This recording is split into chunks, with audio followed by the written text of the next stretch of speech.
Оройн тэргүү зөвчтэй цагийн мэдээллийн хөтөлбөрийн баасан гарагийн дугаар эхлэхэд бэлэн боллоо. За өнөөдөр энэ ч Улаанбаатарын чиглэлд хөөрөх гэж байсан онгоцонд тесрэх бөмбөг тавьсан байж болзошгүй гэсэн мэдээлэл нисдэгийн өмнө ирсэн юм а. Ямар үзэлгээр ямар нэгэн тесрэх бөмбөг илрээгүй болохоор хуурамч мэйл илгээсэн этгээдийг хэн болохыг нь шалгаж байсан байна. За хэн болохыг нь шалгасан байгаа.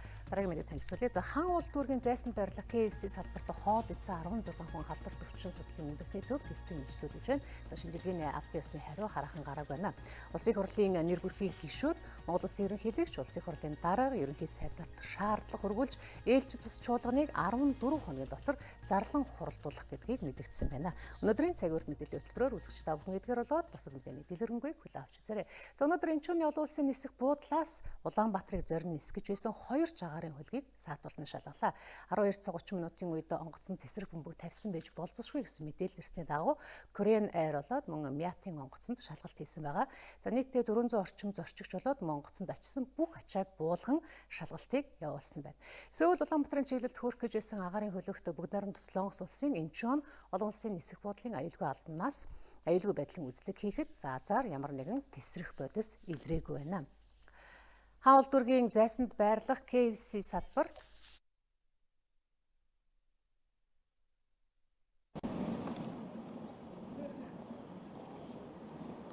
Инчэн Улаанбаатарын чиглэлд хөөрөх гэж байсан агаарын хөлөг тесрэх бөмбөг тавьсан байж болзошгүй гэсэн мэдээллийн дагуу болол Инчэн олон улсын нисэх буудлын аюулгүй албанаас шалгалт хийж МИАТ компани агаарын хөлгийг бол саатуулсан гэдэг юм мэдээлэл байна. За энэ мэдээлэлд бид нар бас албан ёсны тодруулга авахар МИАТ компани дээр ирсэн. За одоогийн байдлаар бол шалгалт дууссан байгаа юм мэдээллийг өгч байна. Тухайн одоо нисэх онгоцны буудлын аюулгүй албанаас тодорхой шалгалтыг бол хийсэн. За ер нь бол яг энэ мэдээллийн дагуу зөвхөн МИАТ компанич бус тухайн олон улсын нисэх буудлаас хөөрөхөр бэлдэж байсан бусад авиа компаниудын агаарын хөлгүүд бас яг ижил ийм шалгалтыг бол бас хийсэн гэдэг юм мэдээллийг бол өгч байгаа юм.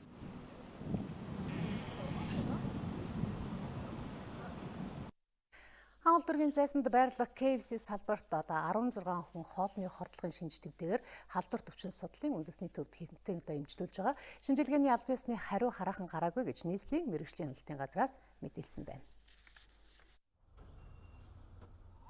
Хаан улд дүүргийн мэргэжлийн хяналтын байцаагчид зайсан дахь KFC-гийн салбарт ажилласан байна. Энэ хугацаанд тус салбарын тоног төхөөрөмж эд зүйлийн гадаргаас эрүүл ахуйн 20 арчтас 39 төрлийн хоолны дээж, ундны усны 2 дээж, агарын 5 сорьц авч төв лабораторид шинжилүүлсэн байна.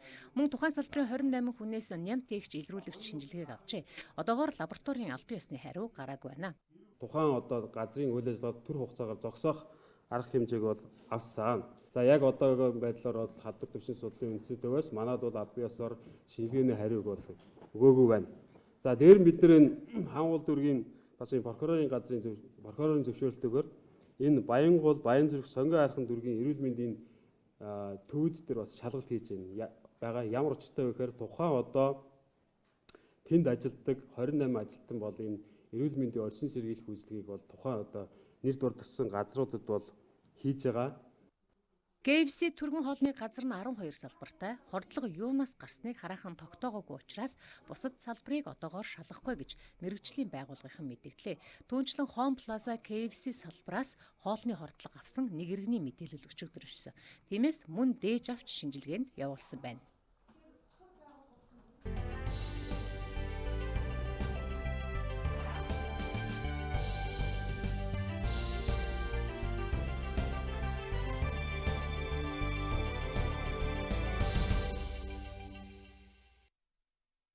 Өнөөдөр үндэсний статистикийн хорооноос 2019 оны 1-р сарын Монгол улсын нийгэм эдийн засагт хийсэн судалгааны дүнг танилцууллаа. За онгарсаар нэгүрхийн сарын дундаж бодит мөнгө орлого өсөж, ажилгүй иргэдийн тоо буурсан үзүүлэлттэй гарсан байна. Үндэсний статистикийн хорооноос гаргасан судалгаагаар хөтөлбөр эрхлэлтийн байгууллагад ажил хайж бүртгүүлсэн 34 мянган иргэн байна. 300 мянган төгрөгөөс доош орлоготой өрх нийт өрхийн 8.3%-ийг эзэлж байгаа ба мөн энэ хэмжээний зарлагтай өрх 5.5%-ийг эзэлж байна. 500-аас 900 мянган төгрөгийн орлоготой өрх 28%-ийг эзэлж байгаа ба мөн энэ хэмжээний зарлагтай өрх нийт өрхийн 26.7%-ийг эзэлж байна. Харин 2.1 сая төгрөгөөс дээш орлоготой өрх 9%-ийг эзэлж байгаа ба мөн энэ хэмжээний зарлагтай өрх 10.3%-ийг эзэлж байна. Нийгмийн даатгалын сангийн орлого 1-р сард 192.1 тэрбум төгрөг болсон. За өмнөх оны мөн үеэс 50.3 тэрбум төгрөгөөр өссөн байна. Харин гадаад худалдааны нийт бараа эргэлт 1.1 тэрбум Америк долларт хүрчээ. Улсын нэгдсэн төсвийн орлогын 73.8%-ийг давтрын орлого, 7.6%-ийг давтрын бус орлого, үлдсэн 18.6%-ийг ирээдүйн өв сангийн орлого эзэлж байна.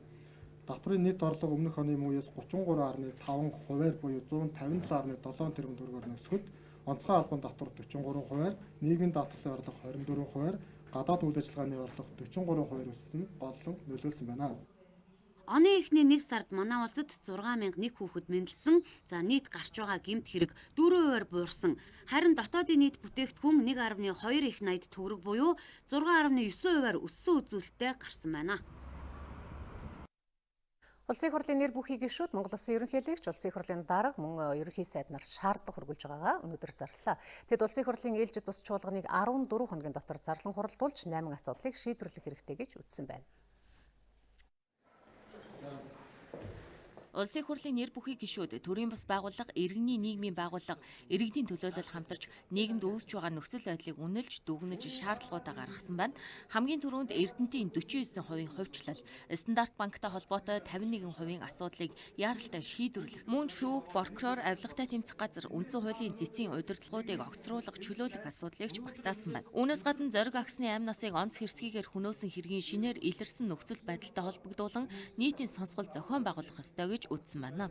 Хөгжлийн банк болон төрийн нэрээр барьцаалж авсан их хэмжээний зээлийг эргүүлэн төлөвлөх, Монгол улсад үр ашиггүй хийгдсэн концессийн гэрээнүүдийг цуцлах, агентлагийн дарга болон түүнээс дээш төрийн бүх шатны албан тушаалтныг нийтийн сонсголтын тухай хуулийн дагуу томилгооны сонсгол зохион байгуулж байж томилдог болох.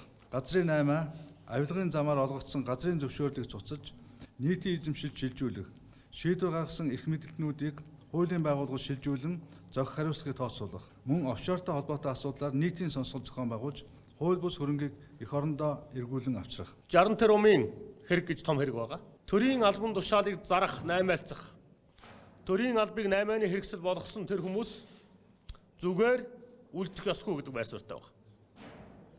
Тэгэхээр 60 тэрбумын хэрэгээр нийтийн сонсгол зохион байгуулж, тухайн хэргийг шүүхэд шилжүүлж, хууль хяналтын байгууллагад шилжүүлж шалгуулах ёстой гэдэг ийм байр суурийг бид нар барьж байгаа. Социализмын үед улсын төсвийн хөрөнгөөр хайгуул, эрэл хайгуулын ажиллагаа хийгдсэн, техник эдийн засгийн үндэслэл боловсрогдсон олон орд газрууд өнөөдөр цөөн хідэн хүмүүсийн гарт төвлөрөөд байгаа. Энд бид нар хууль ёс шударга үйлчлдэг бол улсын төсвийн хөрөнгөөр хайгуул хийгдсэн энэ орд газруудыг эзэмшигчтэй тохиролцох, зөвшөөрөх замаар бид бүхэн энэ баялагын сангаа байгуулсан том эдийн засгийн эргэлтийг бий болгох ёстой. Тэдний шаардлага жижиг дунд үйлдвэрийг хөгжүүлэх сан зэрэг 26 санг шалгаж, шаардлагагүй сангуудыг татан буулгах, буруутай этгээдүүдийг хууль хяналтын байгууллагад шилжүүлэх асуудалч багтаж байгаа юм байна. Одоо энэ бүх шалгаж явж байгаа газрын хугацаа. За малын хаягдал түүхий эдэг боловсруулах үйлдвэр ашиглалтанд орлоо. Үйлдвэр өдөртөө малын гаралтаа 96 тонн хаягдал түүхий эдэг боловсруулж зах зээлд нийлүүлэх юм байна. За үйлдвэрийн нээлтэнд Монгол Улсын ерөнхий сайд оролцлоо. Малын хаягдал түүхий эдэг боловсруулах үйлдвэр нь гахаа дахиад загасны хичээлийн уураг болон малын гаралтай тос үйлдвэрлэх юм а. Манай улс жилд 18 тэрбум төгрөгийн хичээлийн уургийг импортоор авдаг. Тэгвэл одоо дотооддоо үйлдвэрлэх боломж бий болсон гэсэн үг юм а. Үйлдвэр өдөрт 24 тонн хичээлийн уураг, малын гаралтай 17 тонн тос үйлдвэрлэх юм байна.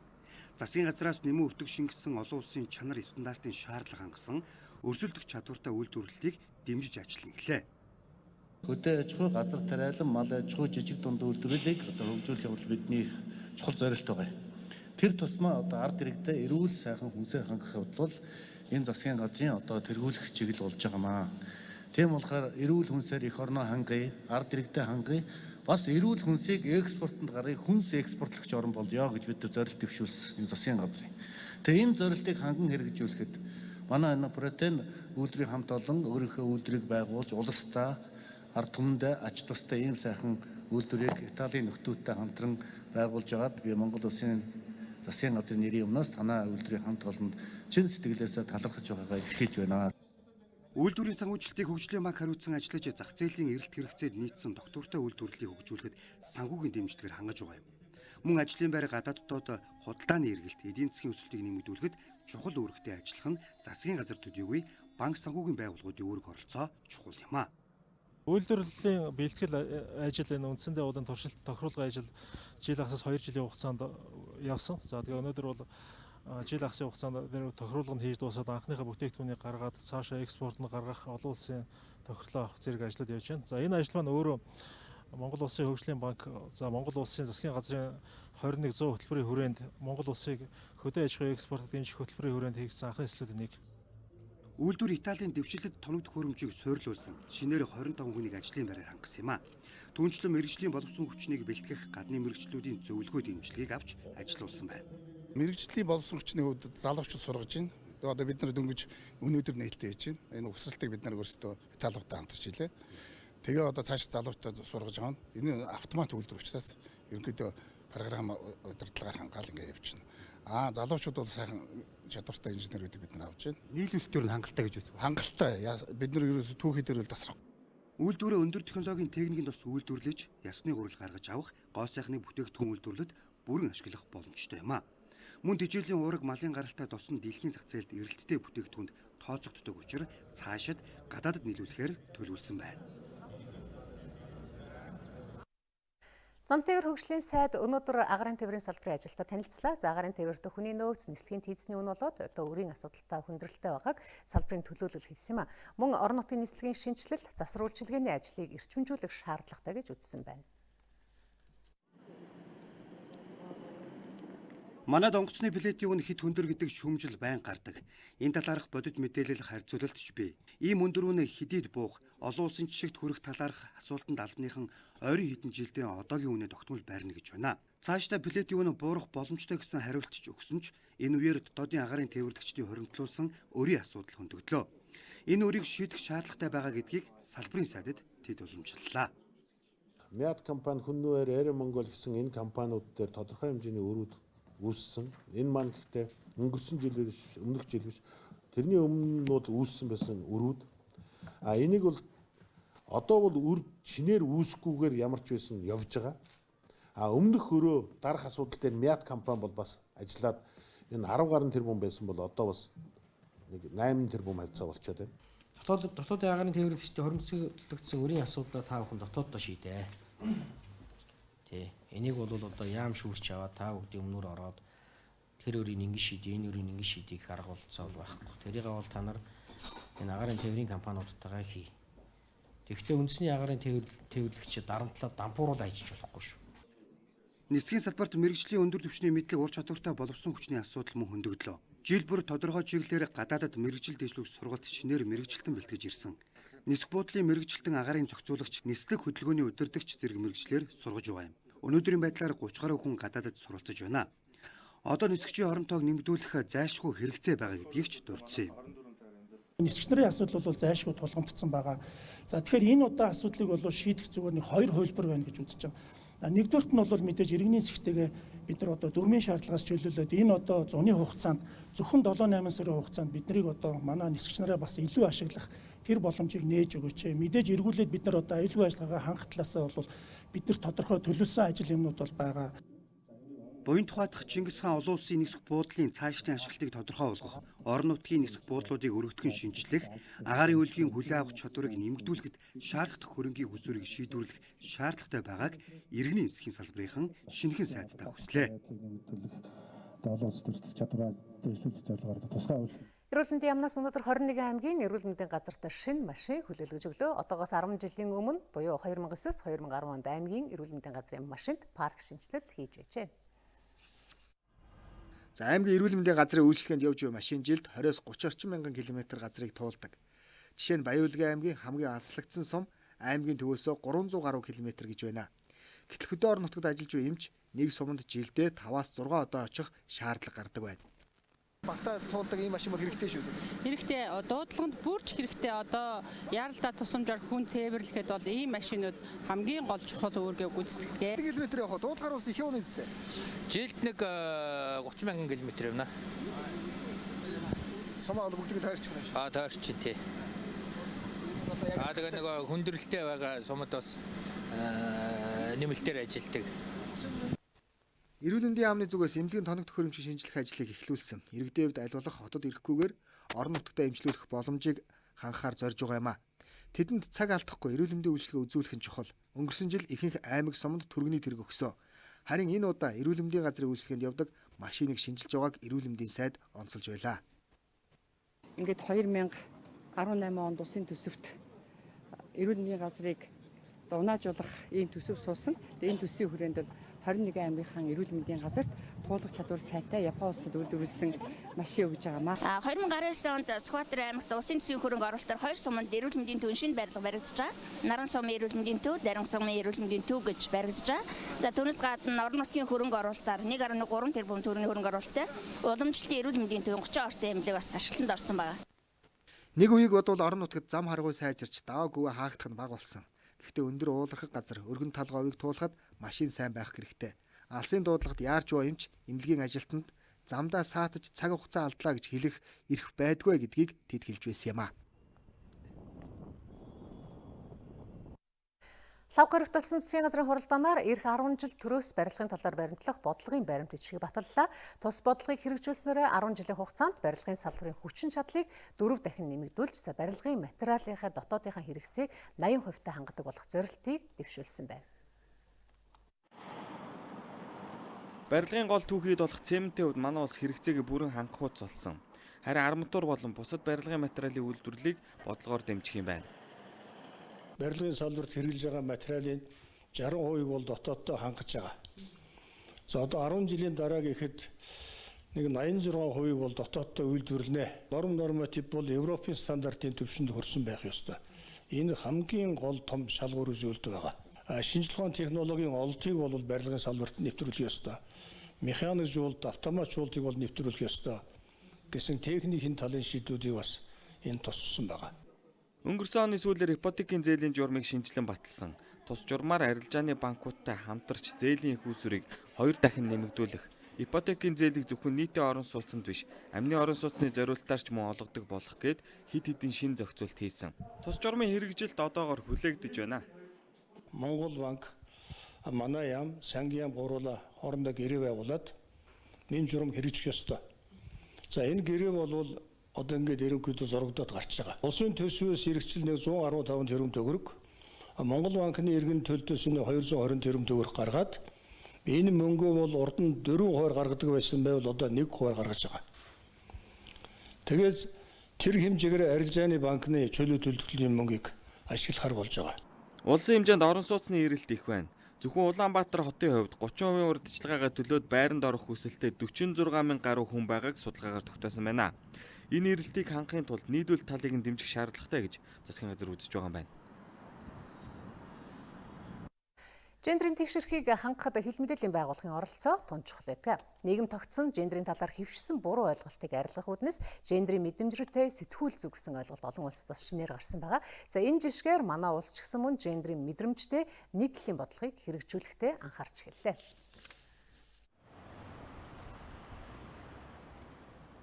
Хүчирхийлэгч гэсэн үг сонсвол ихэнх хүн насан турсан эрэгтэй хүнийг төсөөлдөг.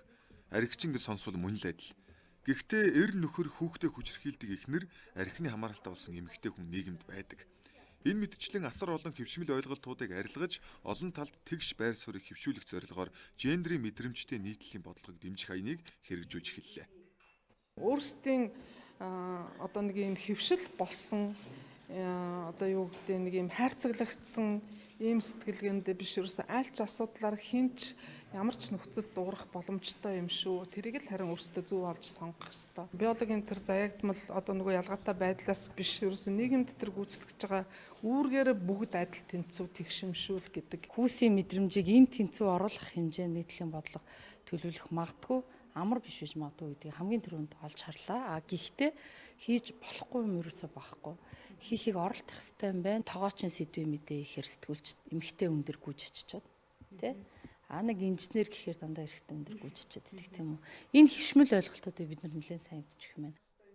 Хэвлэл мэдээллийн байгууллагууд гендрийн мэдрэмжтэй нийтлэлийн бодлогыг хэрэгжүүлэх санамж бичигт гарын үсэг зурж, өөрсдийн нийтлэлийн бодлогодоо тусган хэрэгжүүлж хамтран ажиллагаа илэрхийллээ.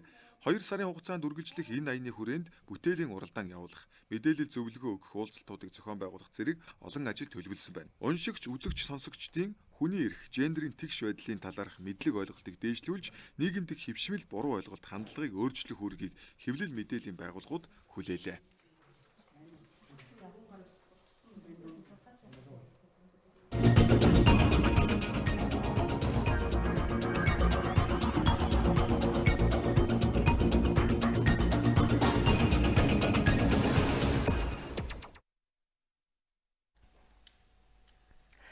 За манад малын үн олон улсын зах зээлтэй харьцуулахад хэд дахин хямд байдаг. Жишээ нь бүгд хятад ард улсад гэхэд нэг хүн 200 мянган орчим төгрөгийн үнэтэй байхад харин манай улсад 80-аас 100 мянган төгрөгийн үнэтэй байдаг. Бид Европын зах зээл дээр малынхаа түүхий эдийг хэрэг гаргаж чадах юм бол үүнээс ч илүү үнэтэйгээр борлуулах бас боломж нээлттэй байдаг. Гэтэл Монголын мал эрүүлүү гэдэг дээр олон хүн эргэлздэг. За энэ шалгуурыг эхний удаад хэрхэн яаж давах хэрэгтэй байгааг мэргэжлийн хүмүүсээс зөвлөж хэлж байгаамаа. Энэ тухай мэдээллийг бид үзэгч та бүхэнд дэлгэрэнгүйгээр нь хүргэхээр одоо энэ хөдөө аж ахуйн булангаар өнөөдөр хүргэх болно. За өнөөдөр энэ талаарх мэдээллийг үзэгч та бүхэнд хүргэхээр эфирийн шууд студид манаас сэтгүүлч Сүхбаатар ажиллаж байгаамаа. Орой мэнд хүргэе Сүхбаатар. Орой мэнд хүргэе. За ер нь Орос улбаны улс манай улсын хаяанд байгаа тийм ээ. Бүгд хятад ард улс манай улсын хаяанд байгаа. Аль аль улс нь бол хүн амын хувьд бол их олон хүн амтай. Тэгтэл яагаад манай улсаас одоо мал махныхаа хэрэглийг хангадаг юм болоо? Таны хувьд бол одоо 2 хөрш тэгэл Европын зах зээл одоо энэ явж лээсэн мах. Тэгэхэд бол малын одоо энэ мах сүүч юм уу. За ер нь бол малаас гаралтай бүтээгдэхүүн бол харьцан үнэтэй байдаг гэдэг чинь сая та хэлж байна. Одоо урд хөшөдлөхэд одоо баг Монгол хойноос одоо 2 дахин үнэтэй шүү дээ. Тэгээ бид нар яагаад ийм өнөөдөр малаа ингэж үнэтэй борлуулж чадахгүй байгаа юм бэ гэдэг асуудал яригдж байгаа. Тэгээ энд дэлхийн манай найруулагч надад дэлхийн газрын зургийг одоо өгөх бах. Энэ одоо 2019 онд нэг дэлхийн мал амьтны эрүүл мэндийн байгууллагаас одоо гаргасан ийм судалгаа байна. Энэ судалгаан дээр өнөөдөр ингээд энэ ногоон дээр одоо ингээд төрсөлдсөн одоо энэ ногооноор ингээд дэлхийн одоо ТV-ийн зургууд харахад ингээд ногоон хэсэгтэй ингээд харагдж байгаа. Энэ бол одоо өөрөх манай энэ нутагт байгаа мал бол эрүүл гэдгийг одоо баталсан. Энийг бол одоо дэлхийн одоо амьтны эрүүл мэндийн байгууллагаас ингээд баталгаажуулт юм байна. А энэ одоо Оросын улбаны улс энд бол одоо бас нэлээд эдрээтэй нэлээд өвчин гардаг гэсэн үг. Харин энэ одоо ногоон ч юм уу энэ одоо яг камерт яг ингэж тод харагдж байгаа гэсэн би сайн мэдэхгүй байна. Энийг ингээд харагдж байхад энэ одоо зургнуудын тодоор өгөгдсөн зургнуудын аль нь ч өнөөдөр аль нь ч Монгол одоо харагдахгүй байгаа ингээд харагдах. Энд одоо юу вэ гэхээр Монгол та сая хэлж шít. Монголын мал өнөөдөр эрүүл үү гэдэг дээр дэлхийн нийтээр эргэлзэж байгааг л энэ харагч. Энэ 2019 онд гарсан газрын зураг. Энэ дээр бол Монголыг бол ингээд орхигдсон байгаа. Бус улс орнууд ч гэсэн энэ дээр байна л да. Гэхдээ Монгол энэ дээр орхигдчиход байна гэдэг бол Монголын мал өнөөдөр эрүүл үү гэдэг дээр эргэлзээд байгаа гол асуудал байгаа. Тийм учраас бид нар одоо мал хэдийгээр өсөд байгаа ч гэсэн тэрийгэ дэлхийн зах зээл дээр ойрхонтой борлуулж чадахгүй байна. Харин 2018 оны 6 дугаар сараас хойш одоо мал амьтны эрүүл одоо ийм гоц халдвар төвч манай улсад харьцангуй гайгуурлаа. Одоо та бол мэднэ шүлхээ өвчин гардаг л байсгээд л мэдээлэл гардаг байсан шүү дээ. Харин сүүлийн 6 сарын хугацаанд бол ийм мэдээлэл гарсангүй. Энэ нь бол биднэрт ямар байдлаар таатай мэдрэгдэх вэхээр махны үн одоо тодорхой хэмжээнд өслөө. Энэ хэдийгээр нийслэлчүүдэд таагүй байгаа ч гэсэн малчтай амьдралд бол тодорхой тус нэмэртэй боллоо. Энэ нь одоо бас нөгөө талаараа юугаар одоо иргэнүүлж ийн гэхээр малын тоо тодорхой хэмжээнд сүүлийн бараг 8-9 жилийн хугацаанд тогтвортой хэмжээнд хүрсэн. Яагаад энийг бид нар эрг гэж үзээд байна гэхээр Монгол орны бэлчээрийн даац нь хэд дахин хэтэрчээд байдаг, мал нь өсөд байдаг ийм үзэгдэл байгаад байна. Тоо толгойлоо биш тийм ээ, чанартай байх хэрэгтэй. Бид нар чанартай байх хэрэгтэй гэж яриад байдаг. Тэгтэл чанарыг яагаад бий болох хэрэгтэй гэхээр мэдээж энэ мал өөрөө үнэтэй байж ээж тэр зах зээлийн эргэлтэнд бий болж ээж эргэлт хэрэгцээнд бий болж ээж чанартай болох хэрэгтэй. Энийг л одоо хэмжээг бид нар нэмэгдэх гэж ярьж байгаа. Тэгээ өнөөдөр юмны гол сэдэв бол энэ одоо манай энэ саарамг байгаа, энэ эргэлзээтэй байгаа бүс нутгийг бид нар ийм тод ногоон өнгөлөөр оруулахын төлөө ажиллаж байна. Энийг хин одоо ямар хүмүүс хийдэг вэ гэхээр улсын төв одоо ариун цэврийн лаборатори гэж би одоо малын шинжилгээ авдаг юм байна. Мөн одоо малын эмнэлгийн лаборатори байгаа. Ариун цэврийн лаборатори гэж байгаа. Тэр тэнд одоо ингээд хандлт судалгаа хийж байна. Тэр судалгааны гол зорилго бол одоо Монголын мал бол одоо эрүүл юм а гэдгийг баталгаажуулах юм хандлттай судалгаа гэдэг байгаа. Одоо Монголын газрын зургийг одоо энд харуулъя. Монголын газрын зургийг ерөөхдөө ингээд харахад бол бидний одоо ирээдүйн зорилго бол баруун бүсээ ийм эрүүл ус болгочихё. Дэлхийд одоо сая нэг ногооноор төрсөлдсөн байдаг шиг ийм баруун бүс бол энэ одоо вакцингүй одоо малын өвчин гардаггүй ийм гаргачих. Харин зөв аймагуудад их гардаг учраас энийг вакцинтай ийм бүс болгоё гэдэг ч юм уу. Энэ төв аймгийн хэсгээ бол одоо арай өрөнгөөр энэ бол эргэлзээтэй. Хамгийн гол нь баруун бүсээ бид нэр дэлхийд одоо тийм ингэж гаргах одоо ингэж хийж байгаа. Энийг одоо ингэж хийхин тулд бид нар өөрсдөө судалгаа хийж 4 жил одоо жил болгонд одоо тодорхой хэмжээний мал ингэж судалгаа хийгээд одоо дэлхийн тэр мал амьтны эрүүл мэндийн байгууллагад хөргүүлээд байна. Тэгээд тэр энэ судалгаан дээр 4 жил одоо танаа нутагт одоо ямар нэгэн өвчин гараагүй бол ингэж ногооноор одоо бид тэр бүртгэлд нь хамрагдах нь тийм ээ, тэр лист байна шүү дээ. Гэхдээ ер нь бол дэлхийд одоо энэ малын шүлхийн өвчин бол хэд хэдэн олон вирусаар гаргадаг. Манай улсад бол харьцангуй цөөхөн байдаг. Бид нарт бас боломж байгаа тухай бас албаны хүү ярьж байгаа. Энэ тухай мэдээлэл хүргэе.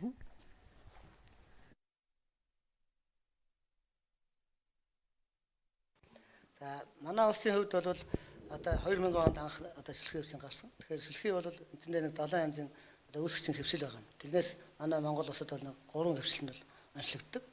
Шүлхийн одоо А хэвшил гэж байна. О хэвшил, Аз1 гэж. Тэгэхээр Аз1 хэвшил бол ганц удаа одоо онцлогдсон байдаг. За А хэвшил нь бол одоо 9 удаа, эндээ 10 удаа бол Аз1 хэвшил Монголд онцлогдсон байна. За үндсэндээ бол нийт 80 удаа манад одоо 80 тохиолдол байгаа юм. Шүлхийн одоо гарсан дэгдэлт. Тэрний одоо 70 гаруй тохиолдол нь О хэвшлэр одоо давмгаалж байдаг. Сүхэ ер нь одоо сая энэ одоо улсын мал эмнэлгийн ариун цэврийн лаборатори ерөнхий эмч Цэрэнчим гоё ярьж байна л да. Ер нь манай улсын одоо энэ мал эмнэлгийн лабораторийг дэлхийн стандартыг хангасан энэ үзүүлэлтүүдийг хангаж чаддаггүй. Шаардлагыг хангадаггүй. Мэдээж яг тэр хэмжээнд хийсэн стандартуудыг манай малын эмчнэр одоо хийж байгаа. Гэхдээ одоо бидний хийсэн юм бичгийг хараад л шууд одоо танах ингэх одоо дэлхийн улс орн бол өөрийнхөө стандартыг одоо шалгуурыг тавих нь мэдээж. Энийг одоо түрүүнд хэлсэн манай улсад 4 жилийн одоо жил болгоо ингэ явуулаад байна. Тэгээд 4 жилийн давтамжтайгаар мэдээж одоо эрүүлгээд гарах юм бол одоо манай улсад өөрсдөө ирж ажлын хэсэг одоо ажиллах юм байна. 2013 онд одоо ирсэн. Манай улсад энэ одоо танай бүс нутгад ямар ч гэсэн шинжилгээ хийгдэг ирсэн. Тухайн үед бол одоо бас шүлхийн өвчин гарцсан. Манайхаач бас назгаартай ийм жоохон хандцсан учраас бид нэр энэ боломжийг алдсан. Одоо ахаад нэг 4 жилийн дараа 2016 оноос миний санахаас 2015, 16, 17 оноос хойш баруун аймагуудад ийм өвчин гарсангүй, малын гоц халдварт өвчин гарсангүй. Хэрвээ одоо ингээ 20 онтой бид нар золгох юм бол энэ байдлаар золгох юм бол бид нар нэг түрүүний газрын зураг дээр гаргацсан байдаг ногоон өнгөөр тодруулах юм боломж хүртнэ. Ингэснээр бид нар нөгөө хамгийн эхлээд хоёлоо ярьдаг тэр үнэтэй зах зээлд бид нар малынхаа төв хийдэг борлуулах юм боломж үлдэж байна гэж байна. Тэгээд шүлхийн халдвартын хадгалт ажлын үр дүн гэдэг эндээс ингээд товчхон ийм мэдээлэл гарсан байна. Ийм 2010 оноос хойш 2018 он хүртэл одоо ингэ баруун аймагуудад нийтдээ одоо ингэ нэг хичнээн малыг одоо ингэ тандал судалгаанд хамруулт юм бэ гэж. Энэ баруун аймагуудад өнөөдөр зүгээр малын гац холдворт өвч ямар нэгэн шинж тэмдэг илэрхгүй байгаа ч гэсэн бид нар нэг эрүүл үсээ батлахын тулд байнга одоо ингэ судалгаа хийгээд явж байдаг. 2016 онд гэхэд 8000 малд, 2017 онд 4000 малд, 2018 онд гэхэд 3000 малд ингээ хийгээ явсан баг. Буурсан үзүүлэлттэй. Тий, ингээд байнга хийгээ явж байгаа. Гэхдээ бол энэ ингээд зарим жилээсээ ямар одоо 2016 онд яагаад ийм 26 мянган мал болчихоо гэхэд энэ яг энэ жилд баруун аймагуудад малын гоц халдварт өвчин гараад. Гэхдээ яагаад ийм олон хийсэн гэхээр малын гоц халдварт өвчин баруун аймгийг тэр чигээр нь хамраагүй тодорхой суманд хамрагдсан. Тэр сумыг тойруулаад ийм олон малдад хамруулсан. Хэдийгээр багахан газарт одоо ийм малын гоц халдварт өвчин гарсан. Тэрийг тойроод бас эрүүл байсан шүү гэдгийг ингэж харуулахын тулд ийм судалгаа хийсэн. За зүүн аймагуудад ч гэсэн тодорхой хэмжээний ийм судалгаанууд ингээ хийгдээ явдаг.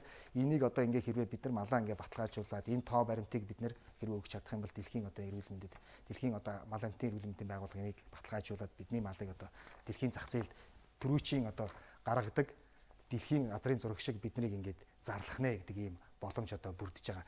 Саяхан та бас анзаарсан бол манайха мэрчимдсэн мал аж ахуйн хөтөлбөр гэдэг сая батлагдсан.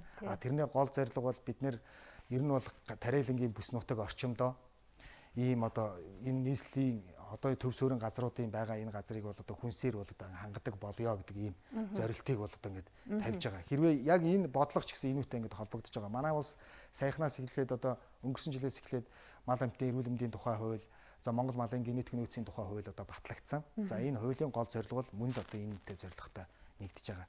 Хэрвээ бид нар энэ эрүүл гэдгээ хэрвээ баталж чадах юм бол олон улсын зах зээл дээр ямар ч юусан борлуулж чадах нэ гэдэг зүйлийг ярьж байгаа. Өнөөдөр Монгол улсын ерөнхий сайд ер нь бол бас малын дайвар бүтээгдэхүүн одоо боловсруулж байгаа үйлдвэрлэлээр бас танилцлаа шүү дээ тий. Ер нь бол бэлчээрийн мал одоо энэ малаас бол хаяхын байдгүй гэж ярьдаг. Гэхдээ бид нар олон улсын зах зээл дээр өнөөдөр борлуулж чадахгүй байгаа учраас ер нь бол зарим зүйлсийг бид нар хайж шүү дээ. Махын аваад өнөөдөр арьс шир ямар үнэтэй байгаа вүлээ. Эвэр туурайг хүртэл ашиглаж чадахгүй ингээ хайж байгаа. Дотор эрхтний нэмтнэр бас ашиглаж чадахгүй ингээ хайж байгаа. Хэрвээ бид нар ингээд эрүүлэгдгээ батлаад зах зээлтэй ингээ холбогдоод эхлэх юм бол тодорхой хэмжээнд одоо энэ үнэлэгдэх мал гэдэг зүйлийг яриад байгаа юм. Бидэнд тэгэхээр маш их боломж байна л да тийм ээ. Одоо бид жишээлбэл ганцхан уул урхаагаа түшгэлсэн улс орн байх биш бэ. Манай улсын хөгжилд бол үнэхээр одоо хөдөө аж ахуй тэр дундаа мал аж ахуйн салбарын одоо хөгжил эндээс гарч байгаа үр шимийг бол хүртэх нь бол одоо хамгийн том боломж л байгаа юм л да. Бид нар бол сайн мэдэн шүү дээ.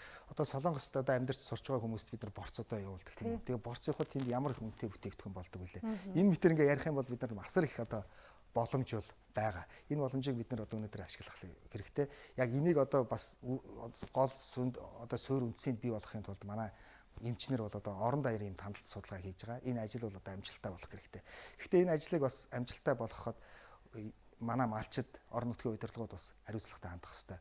Хэрвээ тэднээс тандалт судалгаанд идэвхтэй хамрагдах хэрэгтэй. Хэрвээ малын гоцолдор төвчний ямар нэгэн шинж тэмдэг илэрх юм бол маш богино хугацаанд мэдэгдэх хэрэгтэй. Энд нэг ташрамдыг хэлэхэд манай хэвлэлээр нь олон нийтийн байгууллагууд малын гоцолдор төвчин гарлаа гэхэд гинт одоо ингээд бид уралдаал мэдээлдэг шүү дээ. Хэдийгээр бид нар одоо дэлхийн мал амтны эрүүл мэндийн байгууллагын одоо гишүүн орн. Тийм учраас малын өвчин гарсан гэдгийг бол мэдээлэх нь бидний үүрэг. Гэхдээ тэрийг ингээд түргэн шуурхаа эсвэл одоо яг суурь үндсийг олохгүйгээр ингээд олон нийтэд цацах нь Монгол хүн бүрт бол ашиггүй. Мэдээж ашиггүй гэдгийг бид нар ойлгох хэрэгтэй. Тийм учраас мал амтны эрүүл мэндийн тухай хуульд бас тодорхой зүйл заалтыг оруулж гисэн байдаг юм лээ. За Монгол улсын одоо ерөнхий малын эмч энэ мэдээллийг ганцаараа гаргана. Хэрвээ өөр бусдаас одоо энэ мэдээллийг одоо ийм сургаар ч юм уу их сурвалжтай байх юм бол тэр мэдээлэл гэж тооцохгүй. Хэрвээ мэдээлэл болгоод цацсан юм бол хариуцлага хүлээлгэн ч юм уу тийм хэмжээний одоо хууль заалтууд бас орсон байдаг юм байна лээ. За баярлалаа. Дэлгэрэнгүй мэдээллийг үзэгчдэд хүргэсэн. Баярлалаа. Үзэгчдээ бид хөдөө аж ахуйн булангаараа одоо Монгол малын түүхийн эдийн одоо ашиг шимийн тухайд бас үзэгч та бүхэн дэлгэрэнгүй мэдээлэл хүргэлээ. Хөтөлбөр үргэлжилж байна.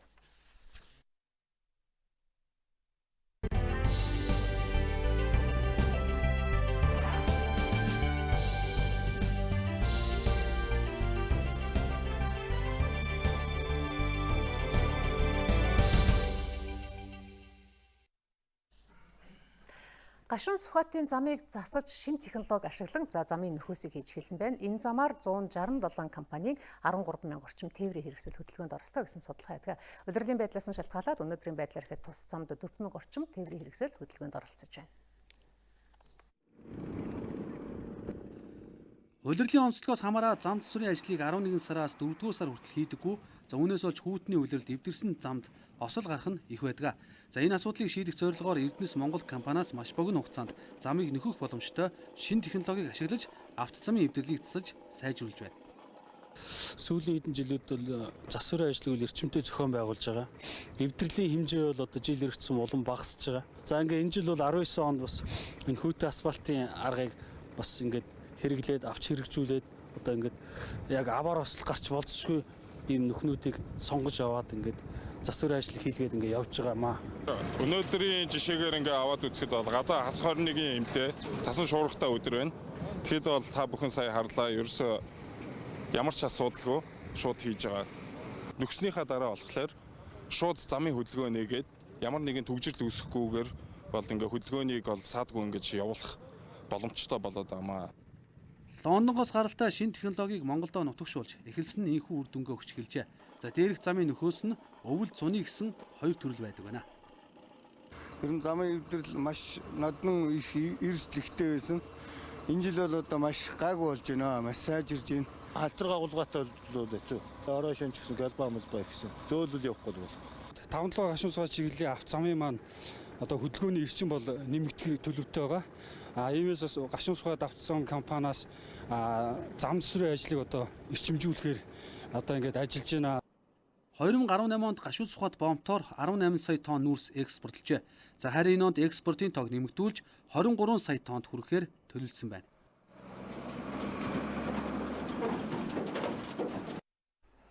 Мэдээлэл шуурхай удирдлагын төвийн тусгай дугаарын утсанд хоногт 2000 гаруй дуудлага мэдээлэл ирдэг байна. Цагдаа онцгой эмнэлгийн төрийн тусламжийн алба хэрхэн уялдаа холбоотой ажиллаж байгааг манай сурвалжлах хэсэг тодруулсан юм а. Мэдээлэл шуурхай удирдлагын төвд хүн машинд мөргүүлсэн дуудлага өглөөний 9 цаг 3 минутанд иржээ. Энэ төвийн мэрэгчлэтнүүд хамгийн ойрын замын цагдаа түргэн тусламжийн багт утсаар мэдээлэл өгч хэргийн газар цагдаа 3 минутын дотор түргэний эмч 9 минутын дараа очсон нь ийхүү хяналтын камерын бичлэгт үлджээ. Нийт дуудлага мэдээллийн 60 гаруй хувь нь цагдаагийн 102 тусгай дугаарын утсанд ирдэг байна. Гудамж талбайд үлдэгдсэн хөвжмийн зөрчлийн дуудлагууд их эзэлж байгаа. Арх согтууруулахунд үлдсэн үедээ танхаарах, бусдын амгалан тайван байдлыг алдагдуулах дуудлага ихээр болсон. Түргэн тусламжийн тусгай дугаарын утсанд өдрийн 12 цагийн байдлаар 100 гаруй хүн залгсан байв. Даралт ихссэн хоолны хордлого, зүрх судасны өвчтөй холбоотой яаралтай дуудлага ирэх нь их байлаа. ослын эмчлийн дуудлагыг 10% эзэлсэн. Бусад одоо хувийг нь хүүхдийн төргөн буюу одоо хоолны хордлого, бусад өвчлөлүүд эзэлсэн ийм хандлттай байна. Тэгээд одоо баяр ёслолын үеийг бодоход өнөөдрийн байдлаар дуудлага хандлт арай багассан байгаа. Галын дуудлага ирсэн тохиолдолд онцгой байдлын алба хаагчид замын түгжрэл, гэр хороодлын хит нарийн мухар гуднаас болж түргэн шуурхаа очиж чаддгүй байх тохиолдол их гардаг байна. Замын ачаал бол их нөлөөлж байгаа л да. Тий, яг өдрийн цагаар, оройн цагаар ажил тарахын үеэр энэс болж дуудлага удаашиж байгаа. Гэр хороолд бол хаяг тодорхой бус, уулын орой дээр буусан, нарийн гудамжтай, бөглөө гудамжинд байрлсан хаяг тодорхой бус. Иймэрхүү гос болж галын дуудлаган дээр удаан очих, төөрөх, буруу явах юм харагдаж байгаа л да. Мэдээлэл шуурхай удирдлагын төв дуудлага мэдээлэл ихтэй ачаалтай байгаа. Гэтэл зарим иргэд хуурамч дуудлага өгч ажил хүндрүүлдэг байна. Энэ тохиолдолд зөрчлийн тухай хуулийн дагуу хариуцлага тооцож байгаа. Мөн иргэд тусгай дугаарын утсанд мэдээлэл өгөхдөө хаяг байршлаа тодорхой заах хэрэгтэйг салбарын мэргэжилтнүүд анхаарууллаа. Өнөөдөр Улаанбаатарын төв номын санд Урянхай төмний өргөжинд хийсэн түүх номын нээлтэлж Урянхай ардын түүх домгийн талаар зохиолч, судлаач, уншигчид санал бодлоо солилцлоо. Уншууртай сайн ном бичсэн зохиолчтой уншигчид уулзах хүсэлтэй байдаг. Тиймээс Нацаг доржийн нэрэмжит төв номын сан энэ оноос эхлэн уулзалт хилэлцүүлгүүдийг зохион байгуулж байхаар болжээ. Харин энэхүү номын нээлтээр уншигч зохиолчдыг уулзуулах ажил албан ёсоор эхэлж байгааг тус номын сангийн захирал онцолсон юм. Урянхай өргөжинд хэлсэн түүх гэдэг энэ номын хилцүүлэг болж байна. Энэ дээр бол маш олон судлаач эрдэмтэд ирж энэ номны талаар хилцүүлэх юм. Тэгэхээр ер нь бол бид нэр зүгээр номын нээлт хийгээд үг хэлээд баярлаад өнгөрөх биш. Тухайн ном өөрөө ямар ач холбогдолтой, тухайн номыг судалснараа, уншснараа ямар нийгэмдээ угсаатын соёл уламжлалтай ач холбогдолтой юм байдаг талаас нь энэ номын хилцүүлгийг хийж байгаа. Зохиолч Галаарид дэлхийд тархан суурьшсан Урянхай төмний түүхийг олон жил сонирхон судалжээ. Ингэхдээ тухайн ард төмний онцлог, түүхэнд гүйцэтгсэн үүрэг, домог зэргийг голлон судалсан байна. Харин энэхүү номоор Урянхай төмний домгийг олон нийтэд таниулахыг зорьсноо хэллээ. Язгуур Монгол аймаг тэгээд энэ Урянхайчуудын тухай бас түүхэн их сурвалжуудад нууц товчоноос хойш бол нэлээд тодорхой, түүнээс өмнөх бол бас нэлээд балархаа юм байдаг. Түүхчид бол энэ мөрөөр их мөшигдөлтөө. Тэгэхээр яг энэнтэй холбоотойгоор Урянхай нарын одоо балар эртний үеэс ирсэн тийм Урянхай нартай холбоотой 10 гаруй домог орсон Урянхай өргөжинд хэлсэн түүх гэдэг нэртэй ийм домгийн цуглуулгыг өнөөдөр хилцүүлэг хийж байна. Урянхай угсаатны түүхийг хүннүү гүрний дараах үе Сямби улсаас эхлэлтэй гэж үздэг байна. Энэ угсаат нь 7 дугаар зууны үеэс Хяад, Дарилгэн зэрэг анхны Монгол аймагуудын хамтаар үүсжээ. Урянхайчууд Алтай нурууны 13 оргилын дагуу суурьшин амьдарч Монгол улсынхаа баруун хил хязгаарыг манан сахих үүрэгтэй хагас цэрэгдсэн харуул аймаг байжээ.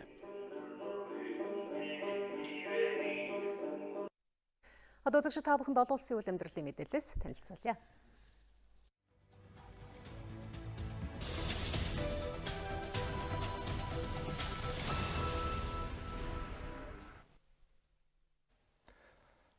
Орой мэндэргийн үзэгчтэй. Европын аюулгүй байдлын ирээдүйн бүтэц зохион байгуулалт ойрын болон дунд зайны тусгалтай пуужинг устгах гэрээний эргэн тойронд бий болоод байгаа өнөөгийн нөхцөл байдал Германы Мюнхен хотно өнөөдөр эхэлж байгаа аюулгүй байдлын асуудлаарх олон улсын баг хурлаар хэлцэх гол сэдэв байх нэ. За 55 дахь удаага зохион байгуулагдж байгаа энэ удаагийн хуралд олон тооны оролцогчид, төлөөлөгчид, зочид за тодруулах юм бол дэлхийн өнцөг булан бүрээс 600 гаруй улс төрчид, ажил эрх хүрээнийхэн болон эрдэмтэд, судлаачид, шинжээчид, хүний эрхийн байгууллагын төлөөлөгчид оролцох юм байна. Баг хурлыг Герман болон Их Британийн батлан хамгааллын сайд Урсула фон дер Лайен, за Гэвин Уильямсон нар нээж үг хэлнэ.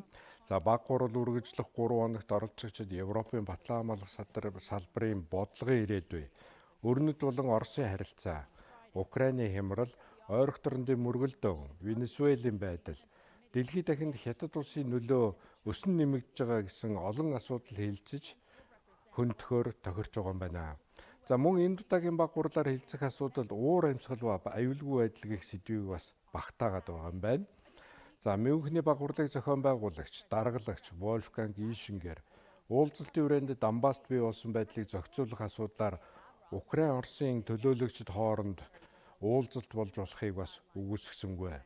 Ингэхдээ тэрээр Донбассын зохицуулалтад эрч хүч өгөх асуудлыг Украинд удахгүй болох ерөнхийлөгчийн сонгуулийн дараа хэлэлцсэн зүйтэй болов уу гэсэн байр суурийг бас илэрхийлээд авлаа. За энэ удаагийн хуралд Америкийн нэгдсэн улс болон Хятадаас нэлээд нөлөө бүхий төлөөлөгчд оролцохоор болж байна. За тухайлбал Америкийн нэгдсэн улсын төлөөлөгчдийг дэд ерөнхийлөгч Майкл Пенс тэргүүлж, төлөөлөгчдийн бүрэлдэхүүнд төрийн нэрийн бичгийн дарга Майк Помпео, Батлан хамгаалахын сайдын үүрэг гүйцэтгэгч Патрик Шанахан, за төлөөлөгчдийн танхимын спикер Нэнси Пелоси нар багтсан байна. За мөн Америкийн ерөнхийлөгчийн охин Иванка Трамп, за түүний нөхөр Жаред Кушнерийн хамт оролцох юм байна. За Хятадын талаас коммунист намын төв хорооны улс төрийн товчооны гишүүн, төв хорооны гадаад удалгын асуудал эрхсэн комиссийн дарга Ян Цэчи оролцохоор болж байгаа юм байна. За баг хуралд 35 гаруй орны төр засгийн тэргүүн нар 50-аад гадаад иргэн сайд нар 30-аад Батлан хамгаалахын сайд нар оролцохоор болж байгаа юм байна. За холбооны Герман улсын талаас канцлер Ангела Меркель, гадаад иргэн сайд Хайко Маас, за сангийн сайд Олаф Шольц, за эдийн засгийн сайд Петер Альтмайер, Батлан хамгаалахын сайд Урсула фон дер Лайен нар оролцохоос гадна Бундестагийн 50-аад гишүүн Мюнхенд ирэхээр болсон байна. За Францын ерөнхийлөгч Эммануэль Макрон, Израилийн ерөнхий сайд Биньямин Нетаньяху нар ирэхгүй гэдгээ эцсийн мөчөд мэдэгдсэн байна.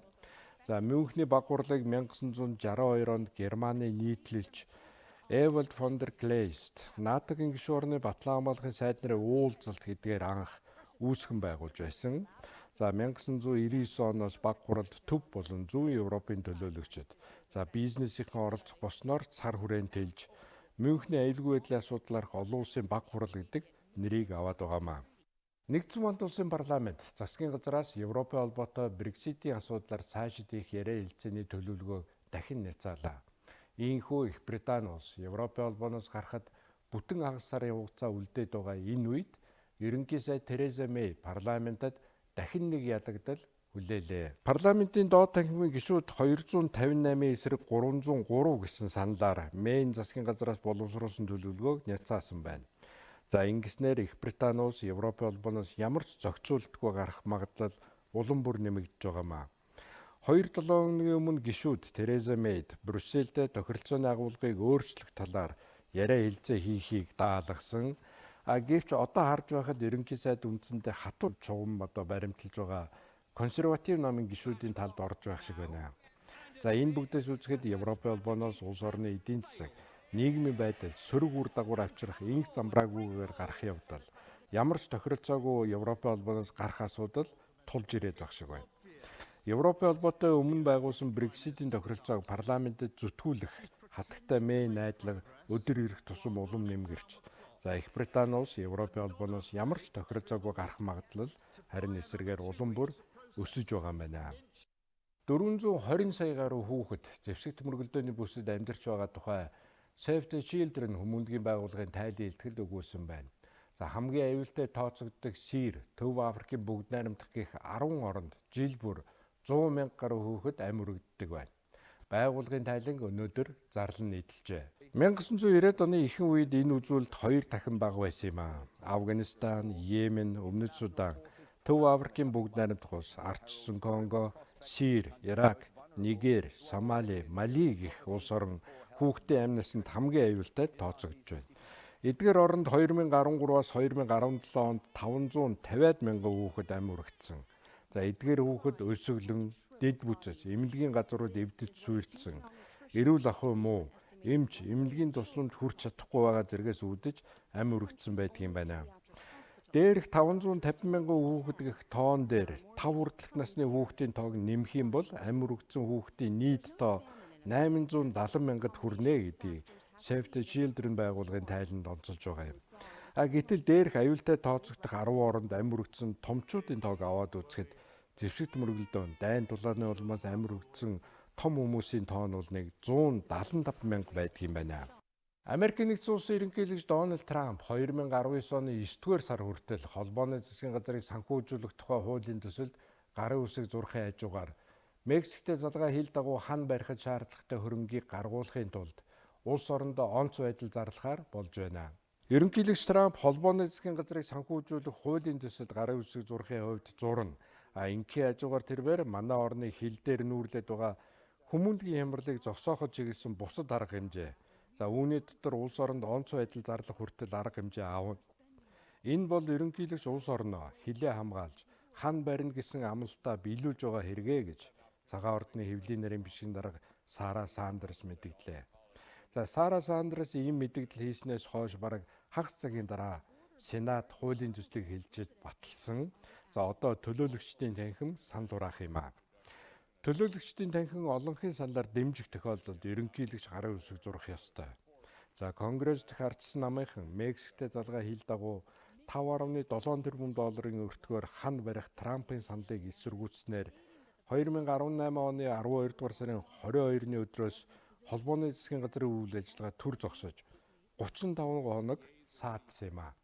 Орос улбооны улс Турк, Ираны ерөнхийлөгч Владимир Путин, Режеп Таyyip Erdoğan, Хасан Роханы нар Сочи хотноо хийсэн 3 тат уулзалтын дүнд хамтарсан мэдээлэл хийлээ. 17 зүйл заалт, 3 хуудас бүхий энэ баримт бичигт 3 удирдагчийн өнгөрсөн оны 9-р сарын 7-ны өдөр Тегеранд хийсэн сүүлийн уулзалтаас хойш Сирийн нөхцөл байдал хэрхэн өрнөснийг ерөнхийд нь дүгнсэн байгаа юм байна. Талууд урд өмнө Сирийн асуудлаар ярьж тохирсон зүйлээ цаашид хэрэгжүүлэхийн төлөө гэдгээ илэрхийлсэн байна. За үүнээс гадна 3 орны удирдагчид Арабын бүгд найрамдах Сирь улсын газар нутгийн бүрэн бүтэн байдал, тусгаар тогтнол, бие даасан байдлын төлөө гэдгээ илэрхийлэхийн зэрэгцээ энэ зорилготой хүрэхийн тулд нэгдсэн үндэсний байгууллагын зорилго зарчмаас гажихгүй гэдгээ нотолсон. За тэдний үзэж байгаагаар нэгдсэн үндэсний байгууллагын зарчмыг бүгд дагаж мөрдөх ёстой бөгөөд хинч үүний эсрэг байх ёсгүй юм байна. За мөн Орос улбооны улс, Турк, Ираны ерөнхийлөгчид терроризмтэй тэмцэх нэрийдлэр Сирийн газар нутгийг шин дайны талбар болох аливаа орлогыг няцаасан байгаа. За иймээс тэд Сирь улсын бүрэн бүтэн байдлыг таслахад чиглэсэн аливаа салан тусгаарлах бодлогыг тууштай сүрэн зогсно гэдгээ бас илэрхийлсэн байна. За үүнээс гадна талууд Идлиб мужийн байдлыг нэлээд наривчлан хэлэлцэж Хият Тахрир аш-Шам террорист бүлэг энд хяналтаа тогтоохоор оролцож байгаад сэтгэл зовниж байгаагаа илэрхийлж террористуудын аливаа орлогыг эрс шийдэмгий тассан зогсоохоор тохирсон байна. За Сирийн мөргөлдөөнийг зэрэг зэвсгийн хүчээр зохицуулах боломжгүй. Энэ мөргөлдөөнийг гагцхүү улс төрийн үйл явцаар дипломат арга барилаар нэгдсэн үндэсний байгууллага болон сирчүүдийн өөрсдийнх нь оролцоотой зохицуулах боломжтой. За ингэж байж бид нэгдсэн үндэсний байгууллагын аюулгүй зөвлөлийн 22-54 тоо тогтоолыг хэрэгжүүлж чадах юм а гэдгийг баримт бичигт бас зохон тэмдэглэсэн байна. За эцэст нь Путин, Эрдоğan, Роханы нар 2018 оны 11 дугаар сарын 24-нд болон 2019 оны 2 дугаар сарын 12-ны өдөр террористуудын хүчээр саадуулж байгаа хүмүүсийг амжилттай сулсанд баяр хүргэсэн байна. За мөн удирдагчид сирчүүдэд хүмүүнлэгийн тусламж үзүүлэх, за тэдэнд хэвийн амьдралдаа эргэн ороход, дөрвөгчдөд гэр орондоо, гал голомтондоо аюулгүй эргэн ирэх нөхцөл бүрдүүлэх зайлшгүй шаардлага бий болсныг онцолсон байна. За дараагийн 3 тал дээд хэмжээний уулзалтыг Турк улсад хийхээр тохирсон байна. За би та бүхэндээ өнөөдөр дэлхийд дахинд болон олон улсад өрнсөн анхаарал татсан мэдээлэлээс хүргэлээ. Хөтөлбөр спортын үйл амьдралын мэдээлэлээр үргэлжилж байна. Эфирийн шоуд студид спортын сэтгүүлч Баямг ажиллаж байна. Орой мэнд хүргэе Баямг. За баярлалаа орой мэнд хүргэе. За үзэгчдээ эхлээд өнөөдөр манай тамирчдын хөлийн жандад оролцож байгаа уралдаан тэмцээний мэдээлэлээс хүргэе. Азийн хүүхдүүд хөвлийн спортын анх дугаар наадам өндөрлөх шатанда ороод байна. Өнөөдөр Монгол улсын гүйлтийн цааны шгшөөгийн тамирчид маань олон улсын ив найрамдлын бөөхөн уралдаанд оролцлоо. Азийн хүүхдийн өвлийн спортын анх дугаар наадмын 7 дахь өдөр гүйлтийн цааны олон улсын багийн бөөхөн уралдаан боллоо. Октын тэмцээнд Монгол улсын тамирчин шүхэртийн ариун жаргал, Орос улбооны улсын Сибирь, Сахалин арлын тамирчинтай нэг баг болж уралдлаа. Тамирчид тус бүр 3 км замыг тойрсон юм а.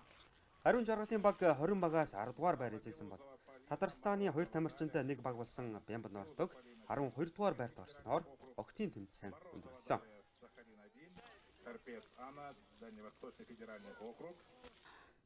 Сибирийн тамирчинтай Сахал хэсгийн 1-р огийн тамирчинтай хамт боллоо. Сайхан мундаг тамирчид байна. Тамирчидтайгаа хамт бэлтгэл хийсэн үү? Ерөөсөө үгүйс сая л танилцаа цуг тэмцээнд орж байгаа. За шинэ үед энэ удаагийн хэд хэдэн төрлүүдээр оролцсон шүү дээ. Ганцаарчсан төрлүүдээр оролцсон. Тухайн тэмцээнүүдийнхээ талаар ярив. Тухайн тэмцээнүүд бол зам бас нэлээд өндөрлөлттэй. Хөтөр тэмцээн болгон дээр өөр гэсэн. Өөр зам юутай байлаа. Гусалттай. Тэгээ зарим тэмцээнүүдээ муу оролцсон чинь удаагийн тэмцээнд харин гайгүй сайн оролцчихлоо гэж бодож байна. За та нарын хувьд одоо ингээд тэмцээн өндөрлөж байгаа. Энэ удаагийн Азийн хүүхдийн наадмаас одоо суралцсан зүйл, туршлага хөрөнгөлүүлсэн тийм зүйлүүд юу байна? Жилийн дөрвөн үйлрэл байнга бэлтгэлтэй байх хэрэгтэй юм байна. Хэрвээ манай Монголд ийм зам тай байсан бол эднэртэй адилхан л бас энэ тэмцээн оролцох байх гэж бодож байна. Хөвгүүдийн тэмцээн өдрийн 13 цаг тэгэлээ. Гүйлийн цанын олон улсын багийн эв найрамдлын бөөхөд Монгол улсаа төлөөлөн Талхсүрэн, Хонгор, Тайванбаатар, Өсөг уярнаар оролцсон байна. Тамирчин тус бүр 2.5 км замыг 2 удаа тойрч авраг баг тодорсон. Тайванбаатарын хувьд Орос улбаны улс Казахстаны тамирчинтай нэг баг болж 10 дугаар байрт орсон бол бусад Монгол тамирчид ч гэсэн тэмцээнд амжилттай боллоо. Өнөөдрийн оролтын сайхан боллоо. Манай хоёр тамирчин сайн явсан. Тэгээд би л жоохон багаа угчлалтай. Яг юу болов? Яг өксөр замууд ихтэй хүндрэлтэй талууд юу вэ? Тэр урт өксөр нь аягүй хэцүү байсан. Тэгээд шил буйтаад жоохон явсан. Дасгалжуулагч нь юу гэж зөвлөж? Багш бол өксөрт л ер нь л ажил гэж зөвлөсээр өөрийн хэмжээндээ сайн явжсангүй. Азийн хүүхдийн өвлийн спортын анх дугаар наадамд Азийн 20 орон оролцож байгаа. Үүний нэг нь дэлхийд хүн амынхаа тоогоор 21-т жагсдаг Таиланд улс юм а. Таиланд улсад өвлийн спорт төдийлөг хөгжөөгүй. Таиланд улсын өсвөрийн тамирчид анх удаага өвлийн спортын томоохон тэмцээнд оролцож байгаа нь юм а. Спорт. Бид Сахалины хүүхдийн наадамд 6 эрэгтэй, 6 эмэгтэй, нийт 12 тамирчны бүрэлдэхүүнтэй оролцож байна. Эдгээр хүүхдүүд анх удаага ийм том наадамд оролцож байгаа юм. Бас анх удаага цас харлаа. Хамгийн хүндрэлтэй зүйл нь гэвэл цаг агаар хоол хүнс. Гадаа маш хүйтэн байгаа ч манай хүүхдүүд бүхий л чадлаа дайчлан тэмцээн уралдаанд амжилттай оролцлоо. Сахалын 2019 хүүхдийн наадам маргааш буюу Бямгарагт өндөрлөнө. Бямгарагт Монгол улсын биатлоны 2 тамирчин олон улсын багийн нөхөрсөг тэмцээнд оролцох хуваартай байна. ММБ спорт сувгийн сурвалжлах баг Сахалины хүүхдийн наадмын 7 дахь өдөр Монгол тамирчид тэмцээн уралдаанд хэрхэн оролцсон талаарх мэдээллийг бэлтгэн хүргэлээ. За Монголын Сагсан бөмбөгийн холбооны дээдлигийн тэмцээн зохиогдож эхэлсний 20 жилийн энэ онд тохиож байна. За ойг өгтөж Монголын Сагсан бөмбөгийн холбооноос холын зайн шидэлтийн тэмцээн болон цагирган дээрээс товтлох үзүүлбэрийн анх дугаар улсын аврах шалгаруулах тэмцээнийг өнгөрсөн өдрүүдэд зохион байгууллаа. Монголын Сагсан бөмбөгийн холбооны 2018-аас 2019 оны улирлын дээдлигийн тэмцээн энэ сарын 22-ны өдөр эхэлнэ. Тэмцээнийг угтаж Монголын Сагсан бөмбөгийн холбоо залуу үеийнхэн сонирхогчдод боломж болгон цагирга дээрээс давтлах үзүүлбэр болон холын зайн шийдэлтийн улсын аврах шалгаруулах тэмцээнийг зохион байгууллаа. Тэмцээн сонирхогчид болон мэрэгжлийн тамирчдын дунд болсон анх дугаар тэмцээний мэрэгжлийн тамирчдыг Монголын Сагсан бөмбөгийн холбооноос бүх нийтийн санал асуулгаар сонгож шалгаруулж 21 тоглогч холын зайн шийдэлтийн улсын аврах шалгаруулах тэмцээнд боллоо. Улмаар мэрэгжлийн тамирчдын ангилалд алдар танан гал болон тоглогч олон улсын хэмжээний мастер мөх бод төрүүллээ. Мөн тэмцээний сонирхогчдын ангилалд эрэгтэй 25, эмэгтэй 11 тоглогч өрсөлдснөөс эрэгтэйчүүдийн ангилалд Хүрлбаатар, эмэгтэйчүүдийн ангилалд Чимэд долгорноор 1-р ойрон шалгарлаа. Харин тэмцээний цагирга дээрээс давтлах үзүүлбэрт алдар танан гал багийн тоглогч Болдбаатар аваргаар тодорлоо. Ер нь бол зорилго нь юу гэвэл одоо залуу тамирчин болон мэрэгжлийн тамирчдыг хамтд нэг дор харах мөн Сагсан бөмбөгийн сонсож байгаа хүүхэд залуучуудыг одоо энд одоо өөрсдийнхөө нэг боломжийг олгож байгаа даваа талтай гэж. Монголын Сагсан бөмбөгийн холбооны анхны лигийн тэмцээн зохиогдсны 26 жилийн энэ онд тохиож байгаа юм. Харин лигийн тэмцээн 20 дахь удаага зохион байгуулагдана. Лигийн тэмцээнийг угтаж спортын төв ордонд олон улсын стандартад нийцсэн бүрэн автомат шийд байрлуулдаг байгаа юм байна. Цагдаа дотоодын зэргийн алба хаагчдын дундах хөндийн үргэлтийн 2019 оны улсын аврах шалгаруулах тэмцээн өнөөдөр зохион байгуулагдлаа. За энэхүү тэмцээнд 29 байгууллагын 170 орчим тамирчин оролцсон байна. Цагдаа дотоодын зэргийн нийт алба хаагчдын дунд жилд 19 спортын төрлөөр тэмцээн уралдааныг зохион байгуулдаг. Үүний 2019 оны хамгийн ихний тэмцээн хөндийн үргэлтийн төрлөөр өнөөдөр эхэллээ.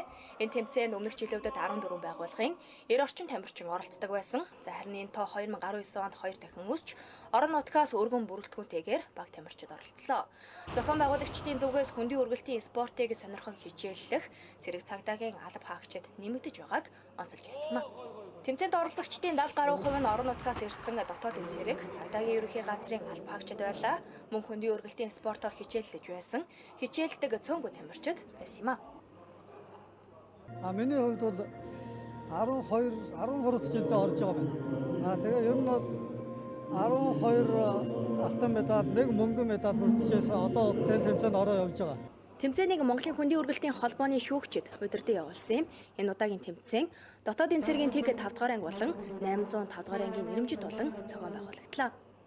Хойд Америкийн өөр нэгэн томоохон лигийн тэмцээн болох Үндэсний сагсан бөмбөгийн холбооны улирлын тойргийн тоглолтууд үргэлжилсээр байна.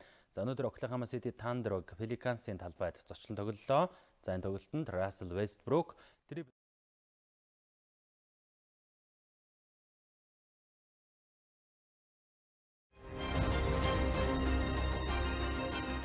Монголын мэдээ телевиз даваагаас баасан гарагт өдөр бүр 11-ээс 14 цагийн хооронд мэдээллийн шууд хөтөлбөрөөр хүргэж байна. Монголын мэдээг DD-шийн 7, Sky Media-гийн 11, Univision-ийн 13, Сансрын 3, MNBC кабелийн 41 дэх сувгаас хүлээн авч үзээрэй.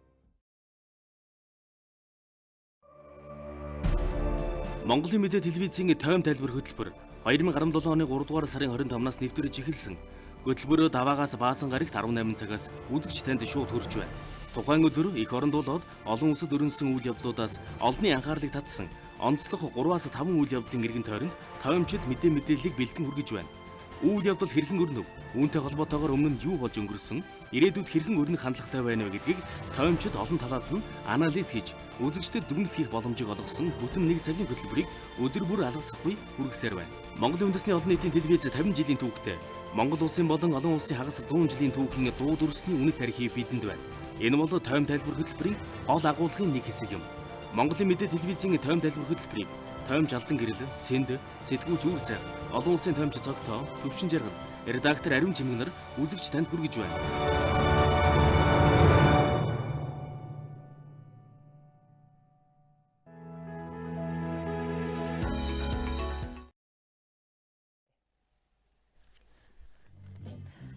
Үлгийчөндөө 26 хим өдөртөө 8 хим хүйтэн байна. Улаангомчөндөө 39 өдөртөө 24 химийн хүйтэн. Ховдчөндөө 31 хим өдөртөө 20 химийн хүйтэн. Алтайчөндөө 30 хим хүйтэн өдөртөө 15 хим хүйтэн байна. Улаастайчөндөө 30 химийн хүйтэн өдөртөө 15 хим хүйтэн. Товсон цэнгэлчөндөө 39 хим хүйтэн өдөртөө 23 хим хүйтэн байна. Баян хонгорчондоо 29 хим өдөртөө 14 хим хүйтэн. Мөрөнчөндөө 26 хим өдөртөө 10 хим хүйтэн. Хатгалчондоо 30 химийн хүйтэн өдөртөө 12 хим хүйтэн. Цэцэрлэгчөндөө 24 хим өдөртөө 9 хим хүйтэн байна. Хар хоринчондоо 25 хим өдөртөө 11 хим хүйтэн.